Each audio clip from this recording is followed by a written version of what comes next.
And welcome back to my channel. Welcome to another edition of Michaela Loves Gymnastics.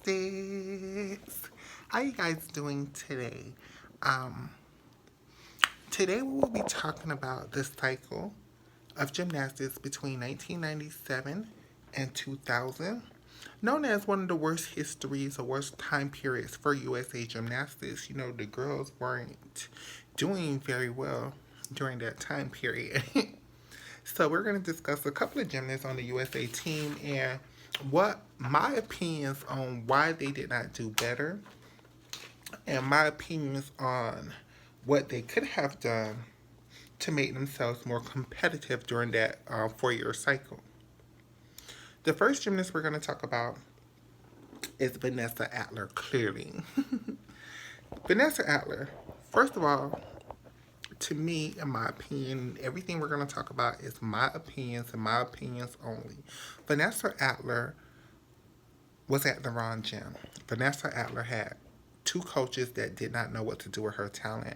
Vanessa Atler also had a training partner, Jamie Danger, who her coaches did not know what to do with her talent either.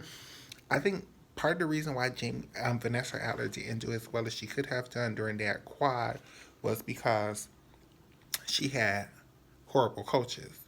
Um, Beth Rybecki and her husband did the best that they could, but I think for them, they were more like NCAA, you know, trying to get girls prepared for the NCAA, not for the Olympics. And they had two girls that they really weren't prepared for. Part two to Vanessa Adler is her coaches should have let her stay the junior until 99. There was no reason for her to turn senior.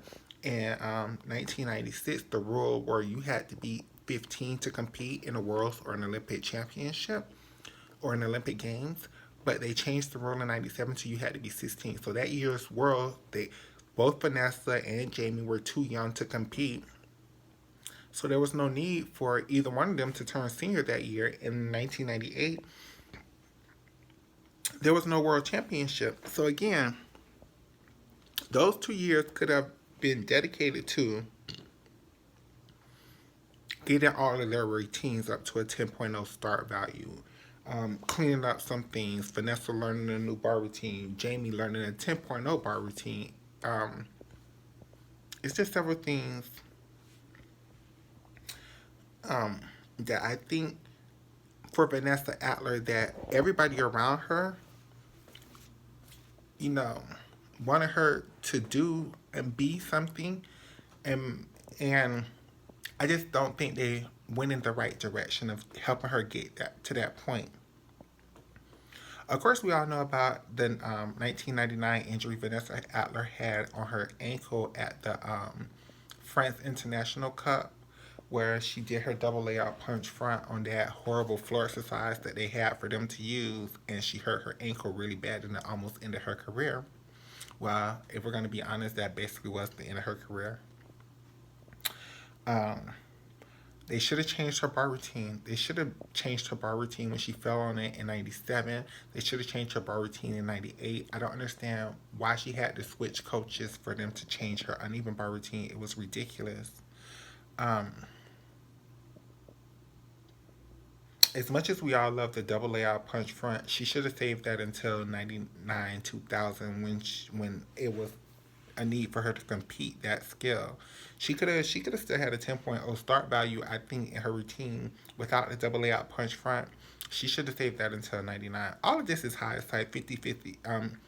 2020 hindsight, right? It's not like we could go back in time and change the events that happened, but we're just talking about it, everybody. Kristen Maloney. Well, the one thing we got from Kristen Maloney was the Maloney release transition from low bar to high bar in that era. But again, like Vanessa Adler, Kristen Maloney was horrible on bars. Like, I don't understand why Team USA, and then they kept changing Kristen Maloney's bar routine, and it just made it a lot less consistent. And then kept trying to get skills named after her, and it just was not working for her. I don't understand why she chose the bar routine she chose, especially towards 2099. Like, it was just forward toe circle with a full twist that she was trying to get credit for, and she may have hit it once, may have hit it twice in competition. I don't know about in trainings, but in competition, it was just not a consistent skill for her. Also, with Kristen Maloney is she had major form issues in all of her routines that somehow in America they weren't deducting her for it, but when she would go international, they would hit her hard, especially on bars and beam. Kristen just had these minor form breaks.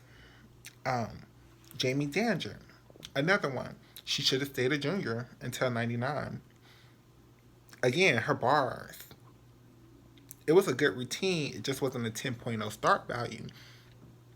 Um, I think Jamie Danger also she had the same coaches as Vanessa Adler, just bad coaching. I think that was Jamie Danger's biggest issue was bad coaching. And with the Rybeckis, their star was Vanessa Adler. So they didn't really have time for Jamie Danger like that until Vanessa left and Jamie was their only choice. And then that's when you saw Jamie was able to flourish. But I think if Jamie would have left, maybe went to Kelly Hill and would have trained with Elise Ray, I think Jamie Danger could have challenged for a medal in the all around in 2000 and maybe even 99. We're not going to talk about every girl. We're just going to talk about certain girls, everybody. So if I'm forgetting your favorite girl from that decade, from that era, please like and comment. Say so in the comment section, and then we can talk about her. We're going to talk about all the girls who returned towards 99 and 2000 from the MAX 7, but we're going to talk about Dominique Mucciano, who were there straight after 1997. For Dominique Mucciano, it was a lot of her parents. It was a lot of her parents. It was a lot of the media. It was a lot of pressure. It was, again, Dominique Mucciano should have took a year or two off from the sport to, I'm not going to say off from the sport, just to work within the rules of the new code of points that was appointed to her. And if she would have waited, she could have spent 1997 traveling and being a part of the MAX 7. She could have spent 1998 getting her routines together and would have been back healthy and in shape for 99 2000. Jeannie Thompson, I don't know. That's one that I just don't know. Like, I think for Jeannie Thompson, I just think the sport got too hard for her. With her growing height and her body changes, I just think she just kept being injured. Morgan White, I'm going to be honest, I wasn't never a big fan of Morgan White, so. But she was basically a bar specialist. Like, bars was her only really strong event. I guess floor to a certain extent, but really it was just bars. Tasha Schweiker, in my opinion, the luckiest gymnast. And one of the luckiest gymnasts in history because just so happened she was able to sneak in and make that 2000 Olympic team based on injuries, based on other people not being ready, based on a lot of things that were not based on her talents alone. Dominique Dawes, Shannon Miller, Amy Chow. First of all, Amy Chow should have continued after 96. Like, I don't, but she, no, she did the right thing. It's just, Amy needed more time. She should have started in 98. I think she would have been ready for 2000. Dominique Dawes. I think Dominique Dawes had the best approach. She kind of slowly came back in 98 and kind of slowly worked her way back into 2000. It's just, I don't know how to put this without this, because, Dominique Dawes is my favorite gymnast of all time, so no disrespect to her. It's just other gymnasts in 2000 were better, and they should have kept her off of the team. Shannon Miller, she came back because she thought there was a spot on the team, and JC Phelps came back because she thought it was a spot on the team. JC is another one. It was a lot of injuries, but JC and Amy, along with Dominique Mucciano, I thought would have continued. But injuries kept JC Phelps back, and Amy Chow, I don't. She just came back when she was ready. So those are my opinions on most of the team and most of the girls that enters my mind when I think of that era between 1997 and 2000.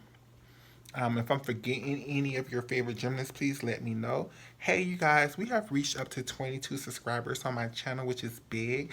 Our goal is 100 by the end of September.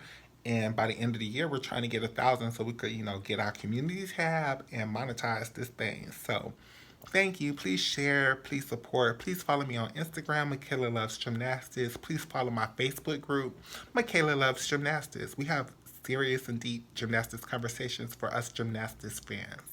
Thank you, everybody. You have a wonderful, blessed day. See you in the next video.